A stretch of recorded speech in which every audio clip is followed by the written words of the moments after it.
মুসলিম ছেলের আর হিন্দু মেয়ের ভালোবাসা কখনো এক হয় না, বুঝছে।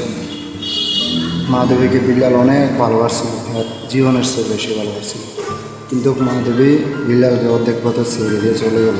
কিছু কিছু মানুষের কথা, কিন্তু মাধবী একদিন তুমি বুঝবে আমার দুঃখটা কেমন, বুঝছো। সেদিন কান্দা, কিন্তু সেদিনই বিল্লালকে পাবে না। বিল্লালকে পাইতে হলে তোমার অনেক করতে হবে, কষ্ট করতে হবে, পাবে না বিল্লালকে, বুঝছো। বিল্লালের জীবন থেকে তুমি মুছে গেছে, বিল্লাল তোমাকে মুছে দিয়েছে বিল্লালের জীবন থেকে, বুঝছো। ভালোবাসছিল মানে তোমার ভাই, তোমার চাচার কারণে বিল্লাল এখন আর তোমার ভালোবাসতে পারবে না, বুঝছো। ভালো থাকতে মাধবী, ভালো থাকতে তোমাকে মিলিয়ে নিয়ে, ঠিক আছে। নতুন যার সাথে প্রেম করতেছো তার সাথে ভালো থাকতে, আর তোমার বান্ধবীদেরকে বলে দিও যে ভালোই যাইতে, বুঝছো।